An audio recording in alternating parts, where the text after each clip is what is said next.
I welcome you all to my YouTube channel SSC core. तो आज की इस वीडियो में हम बात करेंगे एएसओ सीएसएस की कट ऑफ के बारे में जो एसएससी सीजीएल 2018 में जाएगी। तो सबसे पहले मैं आपको बता दूं गाइज, आप ये देख सकते हैं 2018 की ही वैकेंसीज है। तो 482 482 सीएसएस की वैकेंसी जनरल कैटेगरी में, 258 ओबीसी में, टोटल 955 है। ये चार्ट मैंने इसलिए डाला है, ये वैकेंसी लिस्ट, क्योंकि मैं आपको बताना चाहता हूँ कि आप डबल ए की भी देखें 152 है, और इनकम टैक्स इंस्पेक्टर की भी देखें 70 है, और एमईए की भी यहाँ पर आप देख लें कितनी है, 45। तो गाइज अब मैं इसको सीजीएल 16 से कंपेयर करूँगा। ये सीजीएल 16 की वैकेंसीज है। तो यहाँ पर आप देख सकते हैं सीजीएल 16 में एएसओ सीएसएस की 204 वैकेंसीज थी जनरल कैटेगरी की, यूआर की। और वही ओबीसी की बात करें गाइज अगर, तो ओबीसी में 111 थी। और सीएजी कैग डबल की देखें तो 505। ये मैं आपको बता देता हूँ, 204 सीएसएस की, 111 ओबीसी की, 505 कैग डबल और इनकम टैक्स इंस्पेक्टर यहाँ पर आप देख सकते हैं 297। ये इसलिए बता रहा हूँ गाइज मैं, क्योंकि जो ओवरऑल वैकेंसीज है ये 3 पोस्ट में, वो इस बार भी सेम है जितनी 16 में थी। रैंक की अगर हम बात करें गाइज, तो यहाँ पर आप देख सकते हैं, ये सारे फैक्टर्स मैं इसलिए बता रहा हूँ क्योंकि ये अभी काम आएंगे जब मैं आपको वीडियो में समझाऊंगा कट ऑफ के बारे में कितनी जाएगी। 518 पे आप देखेंगे तो 2400 प्लस रैंक है, और 524 पे देखेंगे तो 1750 कुछ रैंक है, 530 पे 1400 कुछ है, 536 पे 1000 के आसपास है, और 542 पे 700 रैंकिंग है। ये आप किसी भी साइट से जाके भी देख सकते हैं। बाकी इस रैंक के हिसाब से मैं बता दूं कि आपको कितने मार्क्स पर सीएसएस की पोस्ट मिलेगी। तो करते हैं शुरू। सबसे पहले मैं आपको बताऊं, अभी जो हमने चार्ट देखा था, वैकेंसी लिस्ट देखी थी, उसमें आप देख सकते हैं 2016 में जो वैकेंसीज थी 204 थी। मैंने इसके साइड में 297 इनकम टैक्स की वैकेंसीज भी लिख दी है। ठीक है, अगर इन दोनों को ऐड करोगे आप तो 500 समथिंग कुछ वैकेंसीज हो जाएंगी, 501 समथिंग। ठीक है, तो अब अगर कट ऑफ की बात करें तो इसकी कट ऑफ कितनी गई थी, फाइनल ओवरऑल कट ऑफ 548.5, जो कि 940 रैंक तक के कैंडिडेट को मिला था गाइज ये। ठीक है, इनकम टैक्स इंस्पेक्टर की बात करें तो 460 के आसपास रैंक तक मिला था, 498 लास्ट कैंडिडेट के नंबर थे। तो मैं आपको बता दूं, ये इस बार वैकेंसी 482 है, मोर और लेस सेम है अगर इनकम टैक्स और सीएसएस की मिला दी जाए तो। और इनकम टैक्स ज़्यादा प्रेफरेबल है सीएसएस से, बट क्योंकि अब वैकेंसीज नहीं है इनकम टैक्स की, तो जो हाई रैंकर्स हैं वो सीएसएस ही भरेंगे, या फिर स्टेट के लिए एक्साइज भर सकते हैं। एक्साइज की चांस कम इसलिए है क्योंकि नॉर्थ में पोस्ट श्योर नहीं होगी, तो ऊपर वालों की श्योर होगी, इसलिए 530-35 से ऊपर वाले लोग इनसे भरेंगे। ठीक है, अब मैं आपको एक चीज़ और बता दूं, यहाँ पर आप वैकेंसीज देख सकते हैं, 17 में 192 वैकेंसीज थी, तो 561.5 गई थी। तो अगर वैकेंसीज कम होगी तो कट ऑफ बढ़ेगी, पर यहाँ पर सेम है। तो मैं आपको बता दूं, 548 जो कट ऑफ थी वो 940 रैंक पर थी। अगर रैंक की बात करें 940 पर मिली थी, तो अगर एक्साइज की वैकेंसी देखें तो नॉर्थ में ज़्यादा है, उसके हिसाब से भी अगर कंपेयर करें तो 1200 से 1400 के बीच में जाएगा। चलो इसका मीन ले लेते हैं, 1300 रैंक। अगर 1300 की बात करूं मैं, तो 1300 रैंक बहुत ज़्यादा है। 1300 मैंने मैक्सिमम ली है, 1300 रैंक तक हालांकि जाएगा नहीं। टोटल वैकेंसीज रैंक सब कुछ मैं आपको दिखाऊंगा अभी। अगर 1300 मान भी लेते हैं गाइज, क्योंकि एक्साइज भी भरने वाले काफ़ी लोग होंगे जो 530-40 वाले होंगे, क्योंकि एक्साइज नॉर्थ में वैकेंसीज हैं, तो ऐसा नहीं है कि 1300 तक नहीं जा सकती। पर अगर मान के चलें 1300 पर, तो एमईए की भी पोस्ट है गाइज, मैं वो भी दिखा देता हूँ अभी आपको। देखिए, एमईए की 45 पोस्ट है 2018 में यूआर की, और 24 ओबीसी की। वहीं अगर 16 में बात करें तो 74 यूआर की और 36 ओबीसी की। अब मैं आपको बताता हूँ, क्योंकि टॉपर्स वो पोस्ट भी भरेंगे, इस बार वैकेंसीज कम है, तो इसलिए सीएसएस, इनकम टैक्स और एक्साइज, इनकम टैक्स भी काफ़ी कम लोग भरेंगे, तो सीएसएस और एक्साइज ही भरी जाएगी। तो आप खुद सोच लो कि अभी जो मैंने रैंकिंग दिखाई थी, 500 पोस्ट अगर इसकी है, दोनों मिला के 550 है, तो किस रैंक तक जाएगा।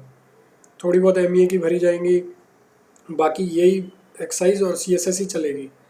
तो सी एक्साइज में पोस्ट 900 है, जिसमें से 400 मान के चलेगा दिल्ली में भी है जनरल की सारी, मतलब दिल्ली एनसी वो नॉर्थ लगा के पूरा। तो अभी 800-900 रैंक तक बनती है। मिसलेनियस डबल ए ये सब काउंट करके 1300 रैंक तक जा सकता है। यहाँ पर आप देख सकते हैं 1750 रैंक पर। चलो मैं अभी दिखाऊंगा वो आपको, पहले उससे पहले ये डिस्कस कर लेते हैं कि देखो 1750 रैंक 524 नंबर पर है। ठीक है, तो अगर 500 कैंडिडेट ओबीसी के भी हुए इसमें एआईआर 1750 में, तो 1250 हो जाएगी, ठीक है। पर क्योंकि ओबीसी वाले भी अगर सीएसएस सेलेक्ट करेंगे तो वो जनरल में ही सेलेक्ट होंगे जो इस रैंक के अंडर होंगे, तो फिर वो यूआर की वैकेंसी फिर भी वो ले जाएंगे। तो इस वजह से ओबीसी की में तो कम दिखेगा डिफरेंस, बट यूआर में ज़्यादा आ जाएगी, कट ऑफ गैप ज़्यादा हो जाएगा। तो यूआर की अगर मैं बात करूँ, अगर 200-300 ओबीसी भी आ जाते हैं तो 1500 एआईआर पहुँच जाएगी इसी नंबर पर फिर भी चलो कम करके भी चले तो 1300-1450 लेके चलते हैं। तो आप देखेंगे कि 524 के आसपास, 525-26 इस नंबर पर ये 1400 रैंक बनेगी। तो गाइज हो सकता है इसी नंबर पर ये 526-27 वाले जिसके लास्ट बन रहे होंगे, और 60 अगर हम एवरेज माने Tier 3 की, तो आप देख सकते हैं कि 586-587 गाइज इसकी कट ऑफ बनेगी यूआर कैटेगरी की। 587 मान के चलिए कम से कम, ये मैं बहुत कम बता रहा हूँ 586-587, क्योंकि आपको सिर्फ सीएसएस की वैकेंसी देख के लग रहा है कि काफ़ी ज़्यादा वैकेंसी है और एक्साइज की, पर ऐसा नहीं है। अब लास्ट ईयर से 2016 से अगर कंपेयर करें, क्योंकि जिसमें सिमिलर वैकेंसी थी, तो आप देखेंगे AAO की वैकेंसीज काफ़ी रिड्यूस हो गई हैं, बाकी डिपार्टमेंट की भी काफ़ी रिड्यूस हुई हैं। तो उसका सीधा इफेक्ट इन्हीं वैकेंसीज पर आएगा दोनों पर। एक्साइज की कम जाएगी काफ़ी, बट क्योंकि जो 300-400 नॉर्थ में वो काफ़ी हाई रैंकर्स ले। मैं बात करूँ ओबीसी की, तो सेम ओबीसी के लिए आप देख सकते हैं 111 और 110 इनकम टैक्स की, क्योंकि इस बार इनकम टैक्स की ओबीसी की भी काफ़ी कम है, 20-30 वैकेंसीज। तो अगर उनको जोड़ भी लेते हैं तो 280 से ज़्यादा नहीं बैठेंगी। और पहले आप देख सकते हैं 2016 में 220 थी, तो 2800 रैंक वाले को मिला था लास्ट। तो इस बार मैं 300 रैंक बढ़ा देता हूँ एक्साइज की वजह से, तो 3100-3200 रैंक पर आप देखेंगे 510 मार्क्स हैं। इस ग्राफ में भी आप देख लें, इसमें तो नहीं डाला है मैंने, बट 510 रैंक है 3100-3200 पर। तो अगर जिस ओबीसी के मार्क्स इस रेंज में आएंगे, ठीक है, 3100 रैंक के आसपास, 3200 रैंक के आसपास, उसके 510 के आसपास होंगे। तो ओबीसी की अगर मैं बताऊं तो 570-72 के मार्क्स जा सकती है इसकी कट ऑफ, 570 से 572। तो गाइज अगर आपके मार्क्स इस रेंज में बन रहे हैं तो आपको सीएसएस मिल जाएगी। और अभी और भी फैक्टर्स पर डिपेंड करेगा, पर मैंने वो फैक्टर्स कंसीडर नहीं किए, वो लास्ट में बताऊंगा वीडियो में। इसी वीडियो को एंड तक देखना कि ओबीसी की क्यों इस रेंज में जाएगी, वो मैंने लास्ट में बताया है, ठीक है। वैकेंसीज भी शेयर करी है। अब मैं अगर एससी की बात करूं तो एससी में आप देखेंगे 61 और 70 थी, तो वही सेम यहाँ पर बन रही है इनकम टैक्स इंस्पेक्टर, और इसको जोड़ के तो 6500 रैंक तक मिला था। तो गाइज इसकी अगर बात करें तो अभी ये 527 रैंक के आसपास, 530 रैंक पर मिल जाएगा, सॉरी 530 मार्क्स पर मिल जाएगा, ठीक है। तो 528 से अगर आपके 530 के आसपास बनते हैं तो आपको 60 मान के चलें तो 470 वाला, 468 वाला एससी कैटेगरी में इस पोस्ट को ले जाएगा सीएसएस को। एसटी की अगर बात करें गाइस, तो एसटी में भी 60 अगर मैं एवरेज मान रहा हूँ और वैकेंसी 72 है, तो एसटी की अगर बात करेंगे तो 500 के अराउंड इसकी कट ऑफ बनेगी। तो 440 अगर आपके आ रहे हैं तो आप सेफ़ हैं, तो आपको ये कट ऑफ, ये पोस्ट मिल जाएगी 500 के अराउंड। अगर आपके मार्क्स हैं तो 500 + 2 या -2, ठीक है गाइज। तो मैंने अभी यहाँ पर चारों कैटेगरी की डिस्कस करी। अब मैं आपको बताऊँगा कि टोटल वैकेंसीज़ कितनी हैं एक्साइज की हटा के, और क्या यूएफएम का क्या इफेक्ट पड़ेगा इसके ऊपर, वो भी देखेंगे। पहले मैं आपको ये ग्राफ दोबारा दिखा देता हूँ कि इसमें कट ऑफ 1400 पर कितने मार्क्स बन रहे हैं, रैंक 1400 रैंक पर, 1000 रैंक पर कितने मार्क्स बन रहे हैं, और 700 रैंक पर 542। तो आप देखेंगे कि जनरली 700 रैंक पर बड़ी बड़ी पोस्ट खत्म हो जाएंगी।